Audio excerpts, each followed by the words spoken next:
¿Qué tal, señores? Bienvenidos a una nueva entrega de Espacio Abierto. Si hay un asunto que preocupa e indigna a partes iguales a cualquiera de nosotros, es ser diana de un ciberataque. Y no es baladí. En 2024 el INCIBE ha gestionado 97.000 incidentes de ciberseguridad, un 17% más que el año anterior.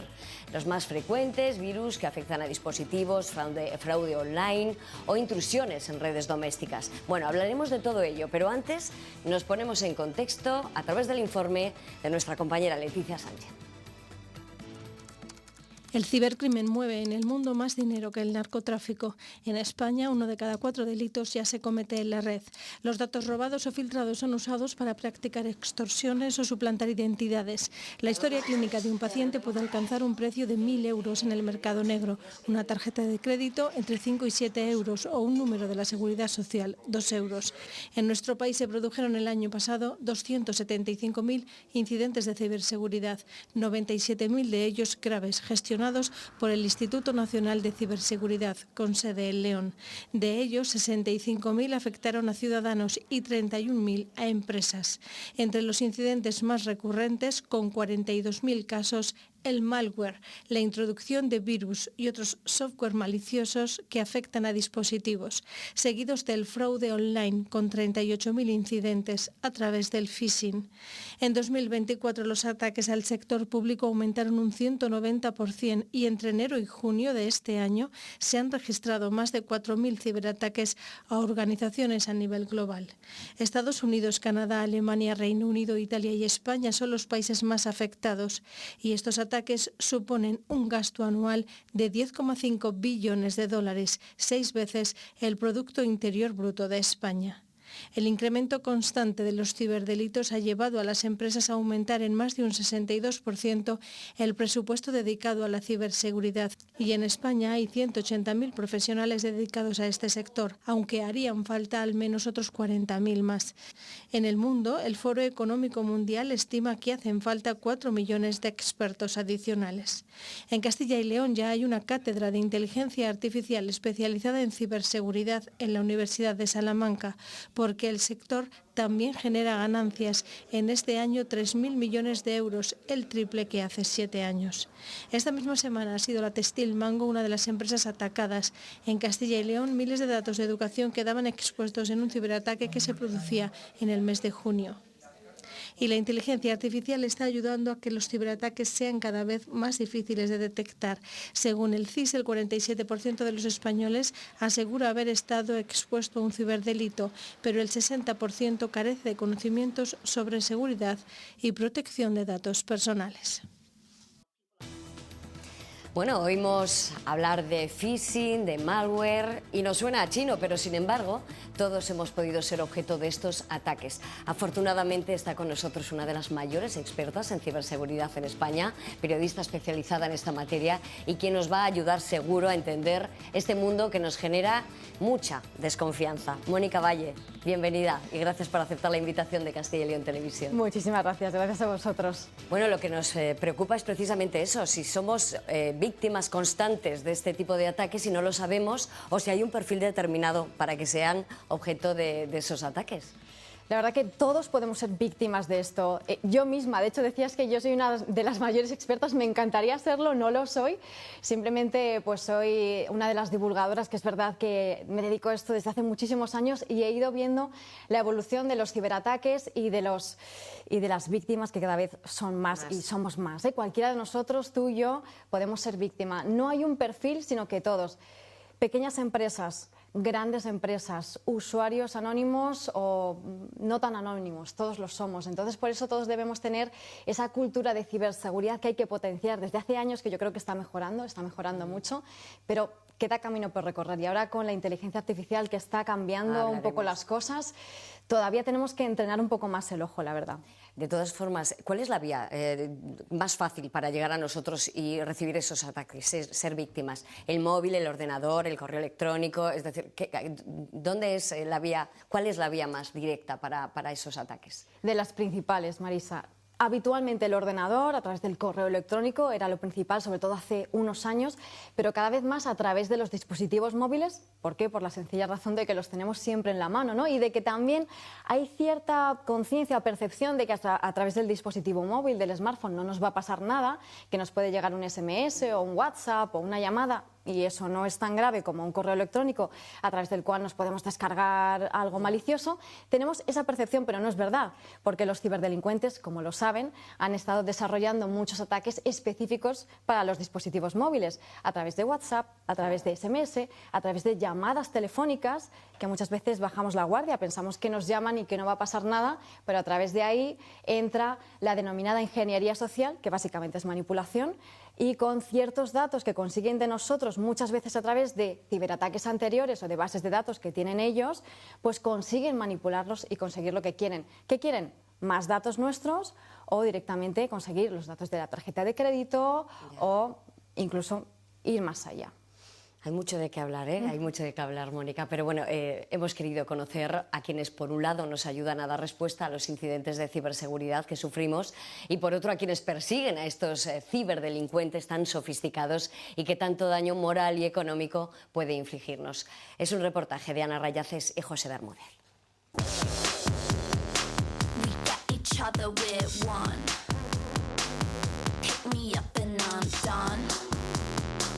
Let me hear you out,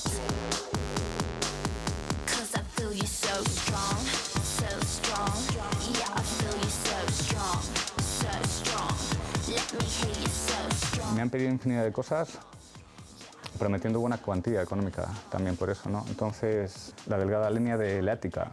Si para ti es importante la ética, pues no lo haces. Si para ti no es importante la ética y te quieres dedicar al cibercrimen, pues lo haces.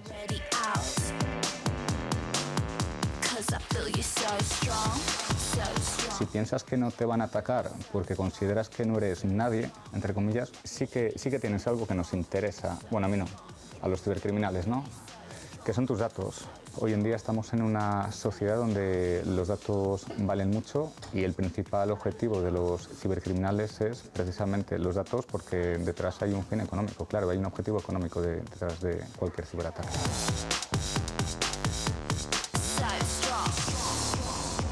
Cada vez encontramos más equipos conectados a Internet que no hemos cambiado la contraseña que trae por defecto. Y esto incluye televisores, cámaras de vigilancia de bebés, pulseras de hacer deporte, juguetes. Estamos haciendo un ejercicio desde el Gobierno de España para tener un sistema de vigilancia de que los productos que llegan al ciudadano a través de plataformas de venta online o de comercios que reúnan unos requisitos mínimos de ciberseguridad, porque eso está multiplicando los incidentes que nos encontramos. Tradicionalmente el sector que más ataques tenía era el sector bancario y financiero, ha pasado a un segundo lugar. Es el sector energético uno de los que más intentos de ataque recibe. Por lo tanto, estamos viendo cómo se van produciendo cada vez una mayor dispersión a sectores que tradicionalmente no eran objeto de tanto riesgo y que están viéndose afectados por esas nuevas formas de ataque que muchas de ellas ya utilizan la inteligencia artificial. Cualquier persona ahora mismo es susceptible de ser víctima. Con la inteligencia artificial estamos viendo muchos componentes de estafa con falsos empleos, con oportunidades de negocio, con inversión en criptomonedas o en supuestos activos. Hemos pasado del phishing, que era ese intento mediante mensajes de texto, algunos muy mal redactados, de engañarte, a esa combinación de smishing, de vishing, que intentan combinar toda esta figura de gente que te llama y que intentan ofrecerte cosas. Otro ejemplo que tenemos es el conocido como BEC, el Business Email Compromise, en el cual pues lo que se hace es suplantar normalmente, esto suele ser en empresas, se suplanta el correo electrónico de uno de los empleados para cambiar algún número de cuenta para efectuar transferencias.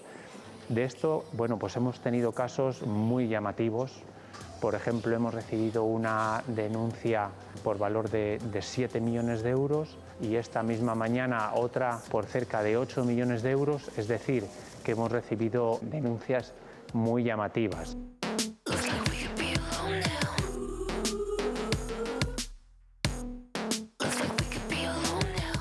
no hay un perfil típico.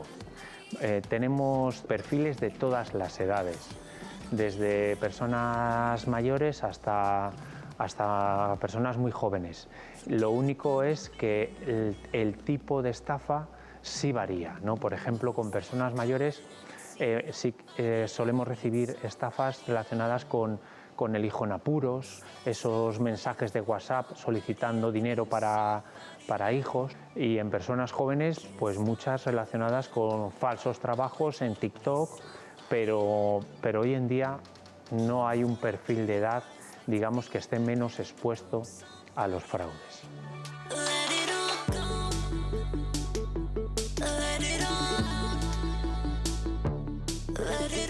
La Guardia Civil es muy consciente de la necesidad de enfrentarse a la delincuencia en este mundo ciber, y ya desde hace años ha puesto en marcha medidas. Esta OnRed es, bueno, una parte más que sin duda pues, nos va a permitir tener un conocimiento más extenso de toda la problemática que pueda suscitarse en el mundo ciber.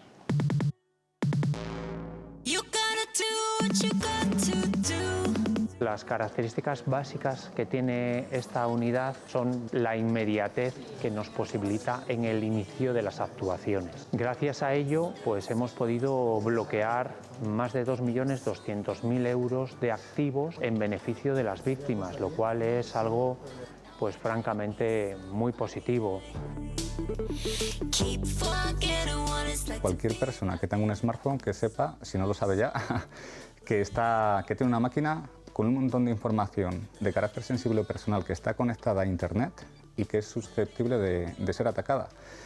Y hoy da igual quién seas porque pues existe la industria del cibercrimen, y cuando digo que existe la industria del cibercrimen es que hay auténticas corporaciones, auténticas fábricas, auténticas empresas, incluso hasta con departamentos contables, ¿no?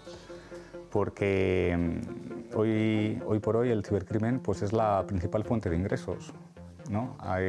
Incluso más que las armas, el mercado de las armas, el trato de blancas o la droga. El 90% de los ataques proceden de grupos que están soportados por mafias criminales en países donde es muy difícil llegar a tener una cooperación policial como sería necesaria. Cuando te quieres dar cuenta, lo que formas es parte de un entramado criminal que lo único que hace es robar dinero a los demás, ¿no? Y muchas veces el salir de ese tipo de bandas pues es peligroso, porque no siempre se puede, ¿no?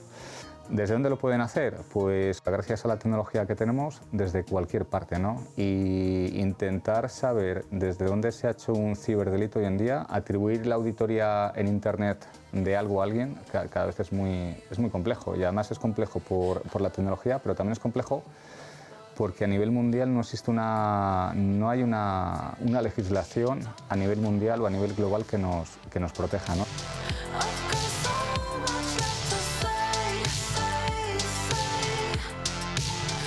En el primer semestre de 2025, de las casi 2.000 peticiones de ayuda que llegaron al 017, el 90% de los casos, todas ellas de menores, tenía que ver con asuntos de acoso sexual. Esto es una epidemia, depredadores que intentan aprovecharse de esos menores para ocasionarles algún tipo de chantaje, de extorsión. Por lo tanto, es una problemática muy seria. Hasta que los políticos y los gobiernos no sean capaces de asumir eso que es lo que está pasando en las redes sociales, pues lógicamente pues tenemos un problema. Tenemos un problema porque hoy en día pues un menor te pide acceso a TikTok, un menor pues a los 12 o 13 años tiene un smartphone seguramente mejor que el tuyo, y ese menor pues posiblemente sea víctima de sufrir o de recibir contenidos relacionados con suicidios, contenidos relacionados con la pornografía, con las consecuencias y el impacto que tiene en menores, y contenidos relacionados con abusos, con bullying y con cualquier tipo de amenaza de ese calibre, ¿no?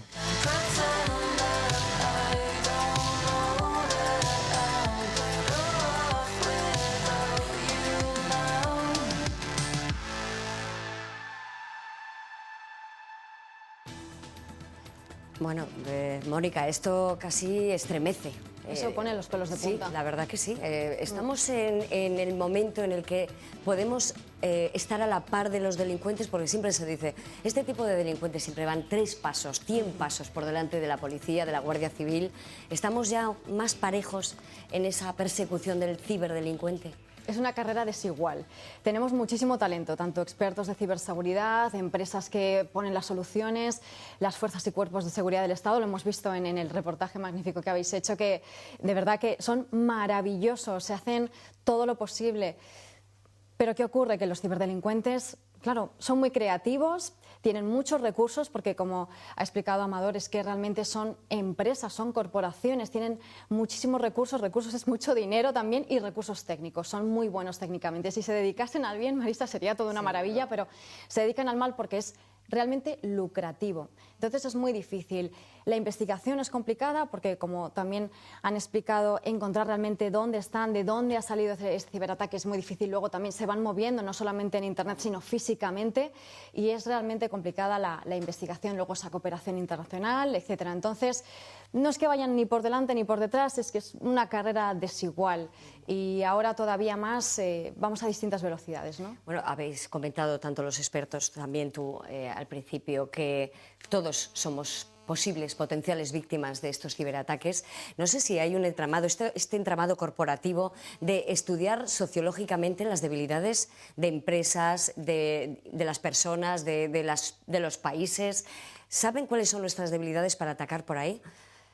Porque si no, es imposible que parezcamos todos tan torpes para no verlas venir, ¿no? No, en absoluto. No es que seamos torpes. Yo muchas veces lo digo, que cuando cualquier persona o empresa o institución es víctima de un ciberataque, no debemos ni señalar ni culpar de ninguna manera, ¿no? Porque todos podemos ser víctimas de un ciberataque, porque cada vez son más sofisticados, de verdad. Es que hay veces que es difícil incluso para los expertos distinguir la realidad de una estafa o de un fraude, ¿no? Entonces, lo más importante es aumentar esa cultura de ciberseguridad, que sepamos cuáles son los retos, cuáles son los tipos de ataques que hay, los tipos de fraudes, cómo es ese modus operandi, y una vez que ya sabemos cómo funciona, olvidémonos de si llaman phishing, vishing, currising, Sí, porque es verdad.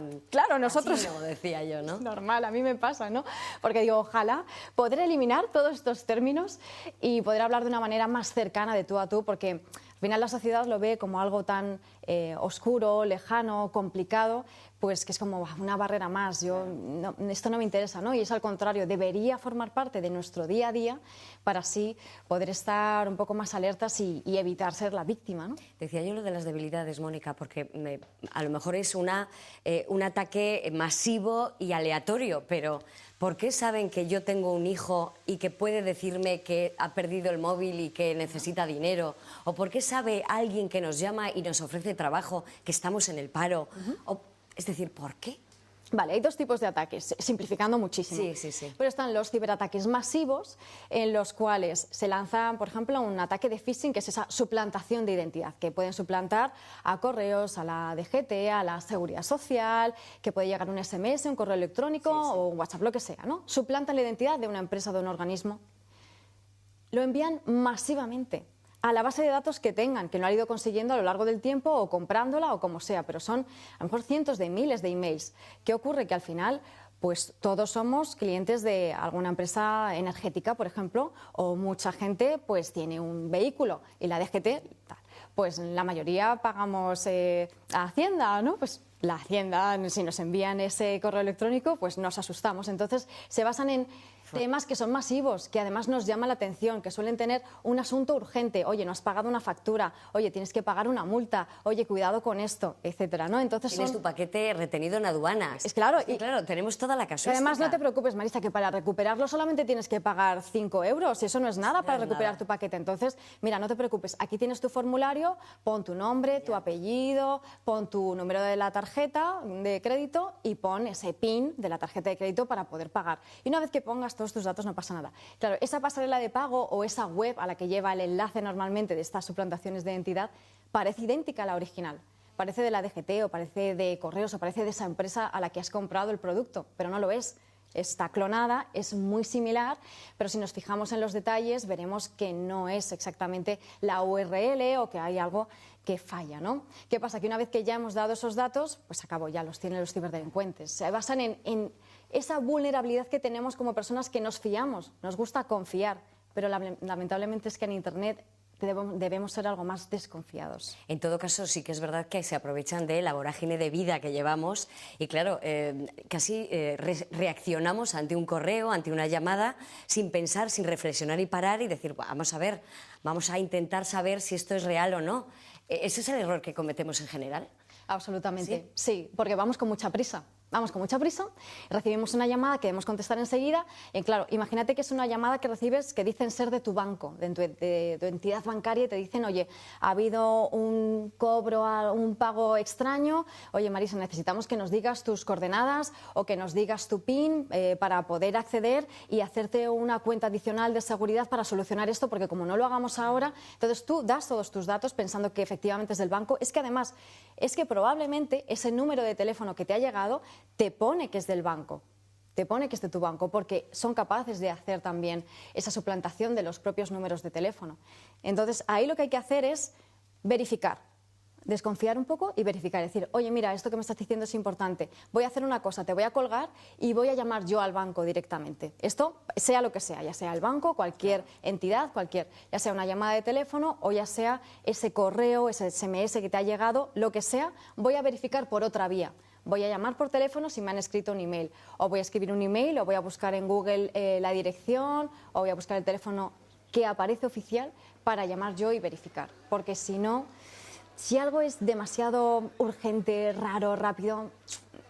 Veíamos en el reportaje que había veces que te escribían hasta con faltas de ortografía. Ahora ya me imagino que ya está mucho más depurada, ¿no? La estafa. Cada vez menos, cada vez hay menos faltas de ortografía. Antes se decía mucho eso, lo decíamos, ¿no? Sí. Pero es que hace ya algunos años de eso. Han mejorado, ¿por qué? Porque ellos también utilizan ChatGPT, igual que nosotros, o cualquier otra inteligencia artificial generativa que, oye, escríbeme un email que parezca ser de una compañía energética diciendo que tienes una factura impagada y tal y cual. O sea, copia, pega y lo envían masivamente a todos esos correos electrónicos que ellos saben que son correos que pueden ser de España y luego a los de Francia, a los de Estados Unidos, lo que sea. Entonces lo tienen más fácil en ese sentido. Por eso nosotros, que antes nos teníamos que fijar en esos detalles de si el correo estaba mal redactado o si la dirección de correo electrónico era falsa, como eso también lo pueden falsear, pues mejor vamos a verificar nosotros por otra vía. Eso va a ser siempre lo más seguro. Hablabas de inteligencia artificial. Ese es el valor añadido, es decir, ya el paso más dramático hacia esa ciberdelincuencia, esas ciberestafas. Porque, claro, ya pueden suplantarte la voz, la imagen. Es decir, ahora mismo la suplantación puede ser generalizada y además con una finura como para no distinguirlo, ¿no? Claro. Eso ya es el paso definitivo. Sí, porque además ya no es una teoría, sino que lo han hecho. Se han utilizado deepfake, por ejemplo, en una videollamada. Esto ocurrió hace relativamente poco tiempo, en una videollamada en una empresa, una gran empresa, pues era una serie de compañeros y uno de ellos le dijo a otros compañeros que debían hacer una transferencia muy grande por una serie de circunstancias, que él no podía hacerlo, era un proyecto muy importante, si no lo hacían en ese momento se iba a perder la oportunidad y además era algo confidencial, que esto suele ser también uno de los cebos que utilizan. No, oye, que esto con cuidado y además rápido. Pero esa persona no era su compañero, era un ciberdelincuente que se estaba haciendo pasar por él, pero gracias a la inteligencia artificial en tiempo real se estaba modificando la imagen y con una fotografía de esa otra persona la habían conseguido. La transferencia se hizo. Es un ejemplo de lo que han estado explicando en el reportaje que veíamos antes, que puede ser BEC o puede ser el fraude del CEO o puede ser una estafa que le hagan a cualquier persona, porque cualquiera podemos ser también víctima de eso, ¿no? Podemos ser víctimas directas y también indirectas. Oíamos en el reportaje, por ejemplo, pues la captación de datos de grandes empresas como Mango, e incluso entrar en la seguridad social, tienen tus datos médicos. Cuando el ciberataque, la estafa se ha hecho a una entidad como esas, pero tú eres una víctima indirecta, ¿qué puedes hacer?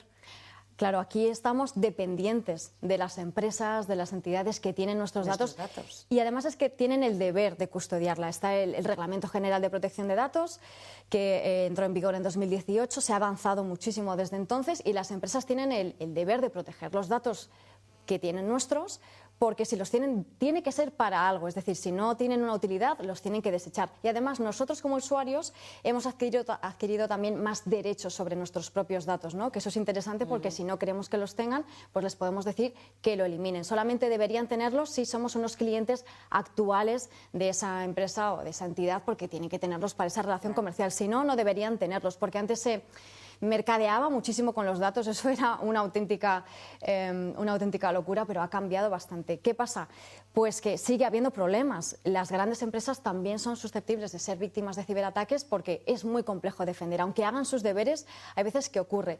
Y muchas veces no es porque esas empresas no hayan puesto las medidas necesarias, sino porque hay una tendencia cada vez mayor de ataques a proveedores, que son los ataques que se llaman a la cadena de suministro. Es lo que le ha pasado a Mango precisamente, no le han atacado a Mango directamente, sino a una empresa, a un proveedor, a un tercero, que era... Puede ser una vía mucho más empresa fácil, ¿no?, de acceso. Suele ser la vía más fácil, porque las grandes empresas están haciendo sus deberes, ya tienen su prevención, tienen sus herramientas de ciberseguridad, sus protocolos y sus estrategias, pero las pequeñas empresas o proveedores, que una gran empresa puede tener cientos o miles de proveedores, pues no todas lo han hecho y al final, bueno, pues todos son pequeñas vías, pequeñas puertas de entrada por las que acceder y eso pasa semanalmente, diría, si no diariamente ya. Nos ha cogido esta situación con el pie cambiado, es decir, hemos conseguido reforzarnos desde lo individual hacia las grandes empresas. Tenemos ya equipos preparados específicamente para esto, porque es verdad que en mayor o menor medida conoces alguna empresa, algún autónomo o alguna persona individual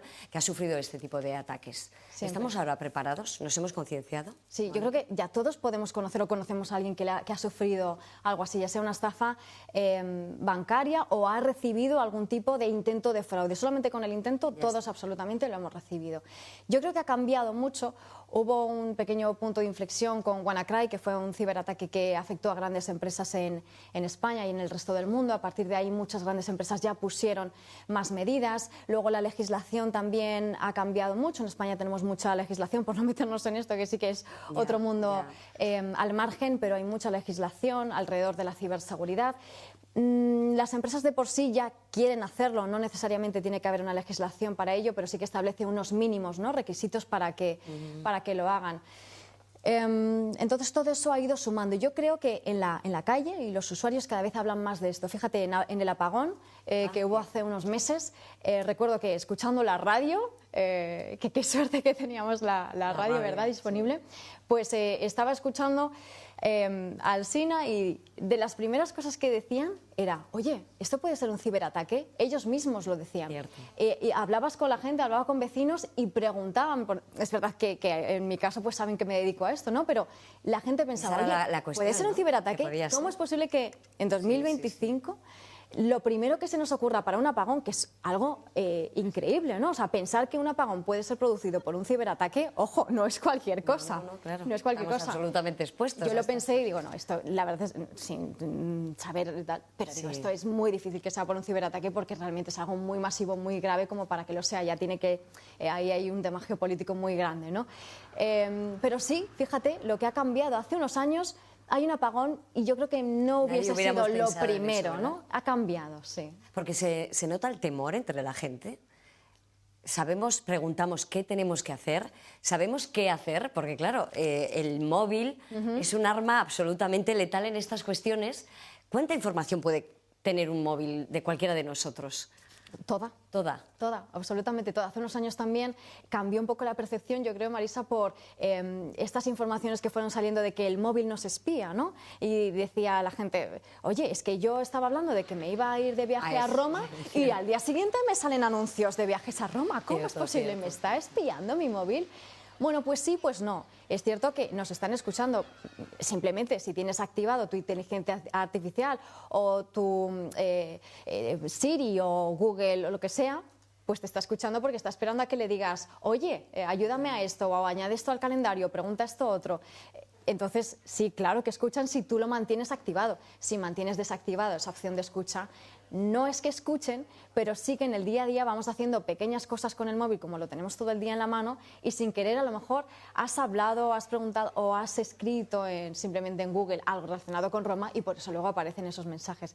Pero realmente en el móvil está nuestra vida entera, por eso nuestras vidas son ya digitales y tenemos que cuidarlos. Y qué importante los datos, porque escuchábamos que se venden.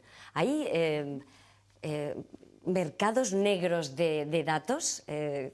La gente, los hackers, bueno, me decías al principio, los hackers son los buenos, porque es verdad que tenemos un concepto quizás un poco confuso de la palabra hacker, ¿no? Pero es verdad que los ciberdelincuentes son los que compran esos datos en los mercados negros de datos.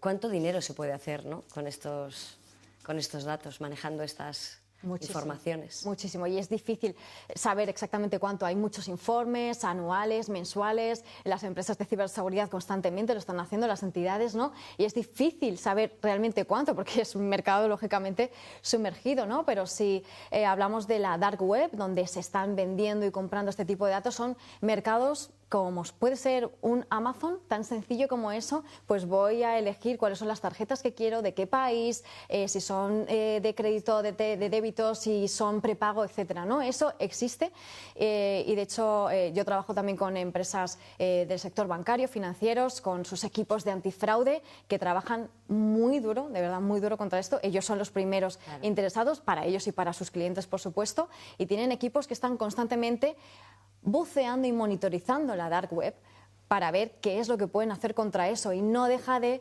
aumentar, se cierran mercados, se abren otros, por supuesto las fuerzas y cuerpos de seguridad constantemente están intentando luchar contra esto, pero es tan lucrativo que se cierra uno y abre otro, se cierra un mercado y abre otro mercado, y nuestros datos valen mucho dinero, desde simplemente un correo electrónico que puede dar lugar a más ciberataques. A partir de un correo electrónico puedes tirar del hilo y hacer muchas más cosas, y por supuesto datos sensibles o datos personales que luego pueden utilizar para esa ingeniería social, para hacerte una llamada y manipularte. Si saben algo sobre ti y te hacen una llamada, van a poder conseguir mucho más fácilmente. Esta es una derivada que quería abrir, y es que hay veces que no hace falta que nos roben nuestros datos, que nosotros los facilitamos a través de, por ejemplo, redes sociales. ¿Cuánta información podemos dar en nuestras redes sociales para precisamente recibir esos ataques sociales, esa manipulación también de nuestras personalidades, ¿no?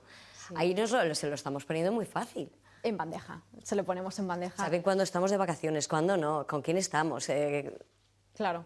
Claro, es que realmente necesitamos un cursillo de pedagogía en este sentido para ver cómo actuamos con las redes sociales ahora mismo. Hay que sopesar, porque es una pena no poder usar la tecnología o no poder usar las redes sociales como nos gustaría por temor, ¿no? Porque realmente es maravilloso, nos permiten comunicarnos, compartir, aprender. Hay que usar todo esto, ¿no? Pero claro, hay que hacerlo con cabeza, porque muchas veces vamos publicando cosas, sobre todo si tenemos ese perfil abierto, y no nos damos cuenta de lo que estamos haciendo. Se suele decir, no publiques si te vas de vacaciones, no publiques tu dirección de tu domicilio, no publiques dónde van tus hijos al colegio o su uniforme o lo que sea, ¿no? Porque al final todo esto son datos que le estás dando a los ciberdelincuentes, porque no necesariamente tienes que ser alguien muy técnico para hacer una estafa de este tipo. Cualquier estafador, sin necesidad de ser un ciberdelincuente ni muy técnico, va a poder utilizar unos datos para intentar manipularte. Ahí está también el peligro, ¿no? Que se abre todavía más. Así que hay que intentar dar los menos datos posibles y darlos, si es que me voy o dejo de irme de vacaciones o de viaje, dalos en diferido, y así te evitas por lo menos esos días, ¿no? De estar pendiente de ello. Se ha abierto, bueno, en los últimos meses, años, yo diría, un debate sobre el acceso de los menores a las redes sociales. No hay un filtro como para bloquear su acceso a las redes. Creo que ni las propias empresas les interesa hacerlo, pero sin embargo hemos visto también que son unos víctimas ya demasiado sensibles. Están sufriendo.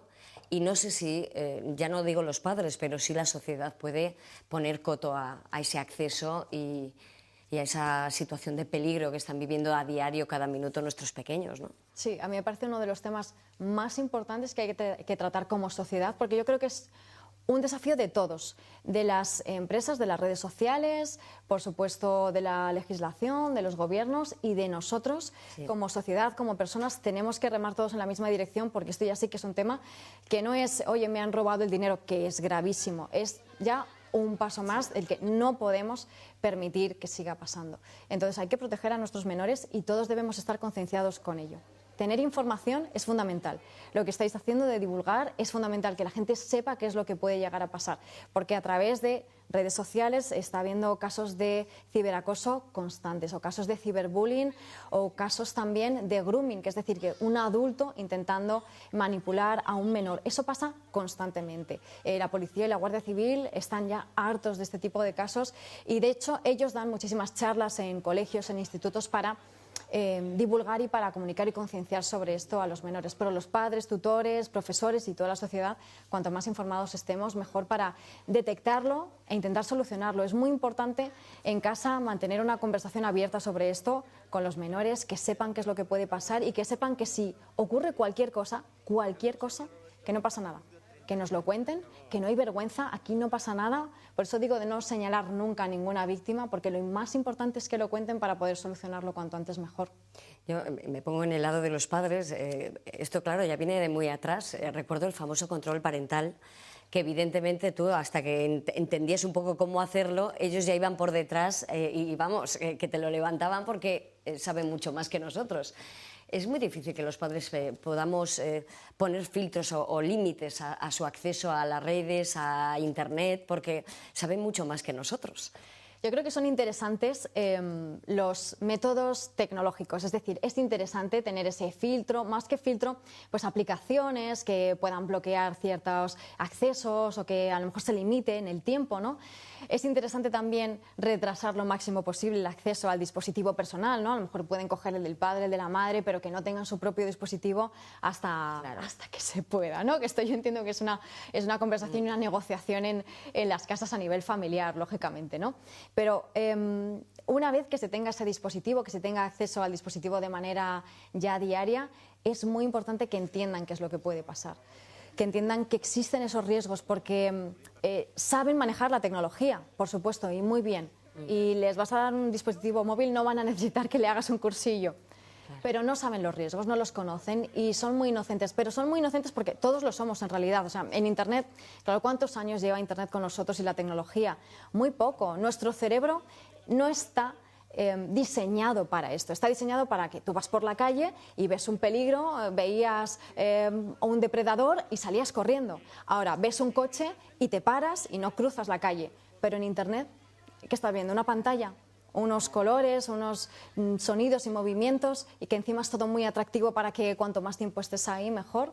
No está diseñado para tenerle miedo, está diseñado para que estés cuanto más tiempo posible pegado a la pantalla.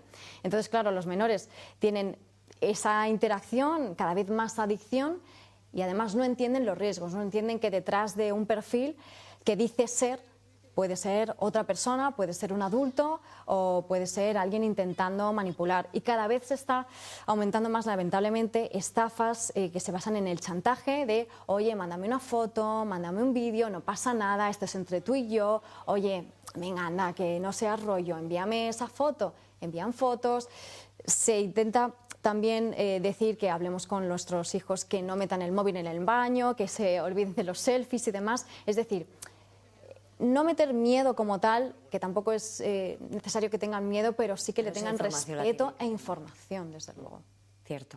En todo caso, los mayores también sufrimos mucha extorsión por información que puede llegar a estos ciberdelincuentes y que a cambio nos piden dinero.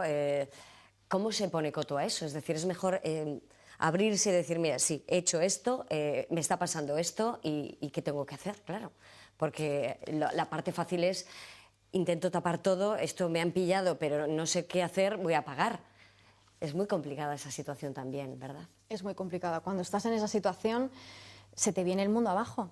Claro, de repente ves que o que te han robado el dinero, o que te están diciendo que tienen unas fotos tuyas comprometidas o un vídeo que te han grabado con la webcam, que suele ser falso, por cierto, suelen ser chantajes basados en la nada. Lo que pasa es que te llega un correo electrónico y te dicen, oye, yo te he visto haciendo cosas a través de la webcam, o me he metido en tu ordenador y he cogido conversaciones o fotografías. Suele ser falso, pero en el caso de que sea cierto, vamos a parar un momento a reflexionar. No borremos nada, porque si borramos cualquier cosa ya evitamos que la policía, que la Guardia Civil o que un perito forense, ¿no?, pueda investigar todo eso. No, mejor deja ya el móvil a un lado o el ordenador o lo que sea, no toques nada, porque todo eso son pruebas y evidencias que van a ayudar a detectar o a investigar quién está detrás de todo esto. Y denuncia, no tengas ningún miedo, nadie te va a juzgar, nadie. La policía y la Guardia Civil están todo el día recibiendo ese tipo de denuncias, no te van a mirar mal, te van a ayudar, al contrario, te van a ayudar. Y también puedes llamar al 017, que lo hemos visto antes, del INCIBE, que te pueden asesorar de primera si tienes dudas de si, oye, esto es un correo electrónico malicioso, no, he respondido, he hecho mal, te van a asesorar. Pero en el caso de que sea algo que efectivamente veas que tu cuenta bancaria se ha vaciado y no hay más, llama directamente, denuncia y te van a ayudar. No lo escondas, no pasa nada. Qué buenos consejos, Mónica. Necesitamos muchos de ellos porque es verdad que hay veces que parece que estás saltando al vacío. Bueno, todavía nos quedan unos minutos por delante, pero antes queremos hacer una pausa, una pequeña pausa para la publicidad, pero volvemos enseguida en Espacio Abierto. Vamos a seguir hablando de ciberseguridad y de ciberdelincuentes. Les espero en un segundo.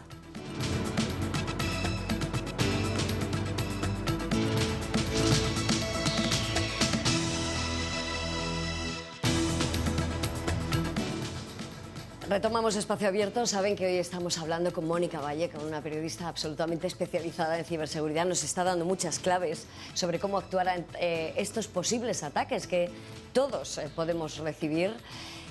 Mónica, hemos ido a la Universidad de Salamanca, hemos querido preguntar a futuros periodistas qué es lo que les preocupa y qué te preguntarían. Y esta es una de las preguntas. Cuando una entidad que tiene mis datos sufre un ciberataque, ¿qué podemos hacer? Bueno, es un poco lo que hablábamos antes, ¿no? Ya somos víctimas indirectas, pero puedes pedir hasta indemnizaciones, reclamaciones, si sabes, o cómo sabes que eres tú una de las víctimas. Es que es un mundo un poco más ambicioso, ¿no? Ahora mismo, y precisamente por la legislación que hablábamos antes, las empresas cuando sufren un ciberincidente, un ciberataque en el que hay una brecha de datos, es decir, que se ven afectados datos de los usuarios, tienen la obligación de comunicarlo primero a la Agencia Española de Protección de Datos, a otras autoridades y a nosotros como usuarios. Es decir, si tú has sido víctima de un ciberataque o tus datos han sido víctimas subsidiarias, como decías, te tienen que avisar y te tienen que decir lo que tienes que hacer. Es decir, oye, se ha visto afectado tu usuario y contraseña, cambia la contraseña. Siempre habría que cambiarlo por defecto en todos. Bueno, sí, hablaremos de eso, sí. Te tienen que avisar, entonces tienes que saberlo en un comunicado, a través del email. De hecho, lo hacen constantemente. ¿Qué ocurre? Que ya una vez que el ciberdelincuente tiene tus datos, pues ya, claro, que ya los tienen, ya tienen tu correo electrónico. ¿Qué puedes hacer? Pues tienes que estar atenta, porque seguramente en los próximos días o semanas vas a recibir algún tipo de correo electrónico, porque esos correos electrónicos los suelen utilizar cuanto antes mejor, porque están calientes, por así decirlo, saben que son verdaderos y envían esos intentos de phishing, de suplantación de identidad, etc. Entonces debemos extremar las precauciones, porque al final todas las empresas son víctimas de esto. Pedir indemnizaciones es algo que no se hace. Y cuando no estás seguro que has sido víctima de un ciberataque, es decir, creo que me han estafado, creo que he dado datos a quien no debía, pero es que no estoy seguro. ¿Cómo actúas para saber si de verdad ha ocurrido eso? En el caso, por ejemplo, de que sea un fraude bancario, contacta directamente con la entidad o contacta con la entidad que creas que se ha visto afectado los datos. También te lo tienen que decir, te tienen que decir exactamente si ellos han tenido algún incidente, si ha ocurrido algo. Y luego lo que debemos hacer siempre como usuarios son los básicos de ciberseguridad, ¿no? Esas contraseñas que sean robustas o tener un gestor de contraseñas, porque claro, tener 1 millón de servicios como tenemos hoy en día, en cada uno una contraseña diferente y además que sea difícil de adivinar, es un jaleo, un gestor de contraseñas si tenemos una contraseña maestra, por ejemplo, ¿no?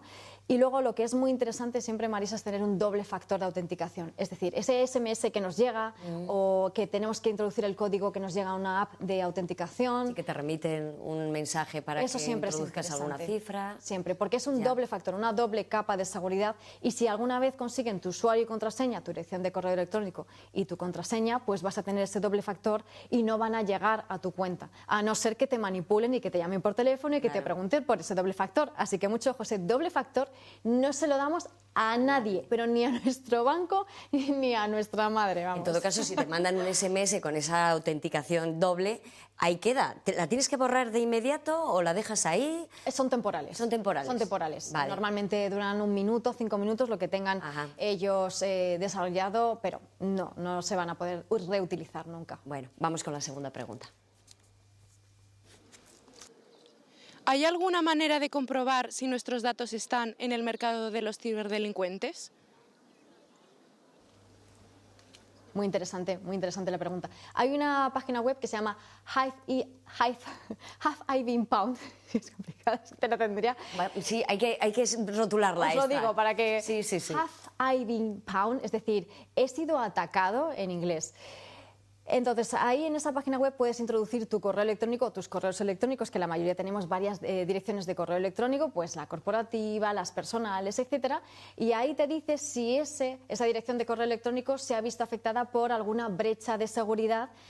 Además, tienen una base de datos desde hace muchos años, entonces se puede saber si ha sido una brecha de seguridad de alguna red social, de alguna empresa en concreto, te dicen de qué brecha de seguridad, de qué año, y te recomiendan, lógicamente, cambiar la contraseña, añadir ese segundo factor. Entonces, es una página web muy interesante para comprobar si ha sido afectado tu correo electrónico. Por cierto, no sé si es un mito esto de que si metes tu número de teléfono en una página también impides que te acosen a llamadas de estas que no sabes si es real o no. ¿Eso es verídico? Está la lista Robinson. La Robinson, exacto. Sí. Que desde hace muchos años que, bueno, tienes que dar tus datos personales para... ¿Es de fiar? Activarte en la lista Robinson. Se supone que es de fiar, ¿vale? Lo que pasa es que a mí es algo que no me termina de gustar, que para que alguien te ayude a no tener spam, porque se supone que es anti-spam, tengas que dar todos tus datos personales, ¿no? Porque entonces ellos también tienen que custodiar esos datos personales. Claro. Es un poco complicado, pero bueno, sí que mucha gente que conozco que está en la lista Robinson me dicen que tienen menos llamadas de spam. ¿Qué pasa? Que las empresas legítimas pues sí que se basan en la lista Robinson o la respetan y respetan la legislación que dice que ya no se pueden hacer ciertas llamadas comerciales, ¿no? Digo, la mayor. Pero se pueden recibir hasta 15, 20 llamadas de estas características. ¿Qué está ocurriendo? Que por un lado son estafadores, claro, son estafadores que les da igual la legislación, que lo que hacen muchas veces son llamadas robot que están viendo si tu teléfono existe o no. Es decir, ellos tienen su base de datos de números de teléfono. Los números de teléfono que más les interesan son los números de teléfono móviles, lógicamente, ¿no? Porque son los que tenemos más a mano. Y te hacen la llamada porque si coges van a saber exactamente si ese número funciona o no. Y también van a saber a qué hora sueles coger la llamada. Entonces, por un lado están los estafadores y por otro lado también empresas de telemarketing, que no son directamente las grandes empresas, pero que sí que suelen trabajar para las grandes empresas y hacen también esos barridos para saber esos números de teléfono si están en funcionamiento. Corremos el riesgo de no coger llamadas importantes, nos hemos hecho mucho más desconfiados, ¿verdad? A mí me pasa, desde luego, yo no cojo prácticamente ninguna llamada si no conozco el número. Y además, echa la ley, echa la trampa, porque no debían usar números de teléfono móvil para hacer las llamadas. Y ahora, ¿qué recibimos? Números de Albacete, de Almería, de Sevilla, zonas de España, todas las zonas de España, ¿no? Entonces, se ha hecho el truco. Ahora te llaman desde números de teléfono fijos y si no coges un número fijo que resulta que es del hospital o lo que sea, pues... puedes perder esa información. Te acuerdas del estafador. Sí. Bueno, Mónica, vamos con la última pregunta, que nos estamos quedando sin tiempo. Vamos a ver. ¿Es fiable guardar nuestras contraseñas, por ejemplo, en el gestor de contraseñas de Google? De Google, de Apple, bueno, al final te juntas con decenas de contraseñas que no tienes control sobre ellas, excepto las que pones expresamente que están todas repetidas, porque yo lo hago, es decir, no soy capaz de acordarme de todas las posibilidades que puedo tener abiertas en cuanto a las necesidades. Es complicado. Es complicado. Entonces, lo peor que hay es escribirlo en una notita y dejarlo guardado en algún sitio, porque se nos pierde. En la carcasa del móvil. Entonces, eso es mejor no hacerlo. Entonces, yo casi prefiero que lo tengas en Google, en tu Google Chrome o en tu Apple, que tiene su gestor de contraseñas, y que tengas una contraseña distinta en cada servicio. ¿Por qué? Porque si un servicio es atacado y les vulneran los usuarios y las contraseñas, pues bueno, esa contraseña la tienes que cambiar, pero no tienes que cambiar todas las demás, y al final algunas se te va a olvidar porque tenemos tantas y algunas ya si no nos acordamos ni siquiera que nos hemos abierto una cuenta en X, lo que sea, comercio, Entonces casi es mejor usar esos gestores de contraseña, que a los expertos no les suele gustar del todo, pero es que te voy a decir una cosa, también los gestores de contraseñas tradicionales, las aplicaciones, son susceptibles de ser víctimas de ciberataques. Entonces, al final, por eso es lo mejor tener ese doble factor y esa doble verificación cuando sea algo verdaderamente importante, como por ejemplo ese WhatsApp que nos llega de nuestro hijo diciendo, oye, se me ha roto el móvil, hazme un Bizum. verifícalo y ten incluso una contraseña con tus familiares y con tus hijos, porque la inteligencia artificial va a hacer que necesitemos tener otra vía de comunicación y verificar que es esa persona de verdad. Pues nos has abierto una vía de posibilidades que parecía que no sabíamos muy bien si existían, pues existen. Compañera Mónica Valle, gracias por dedicarnos este ratito y por ilustrarnos, porque es verdad que es un mundo absolutamente excepcional para muchos de nosotros y necesitábamos esta información. Así que muchas gracias y espero verte pronto. Ojalá que sí. Gracias a vosotros por este espacio, por divulgarlo y gracias a ti, Marisa. Gracias. Y a ustedes, como siempre, emplazarles a un nuevo espacio abierto. Será en cuestión de una semana. Les espero. Vamos a hablar de comercio digital, que tampoco está mal. Que pasen buena semana. Adiós.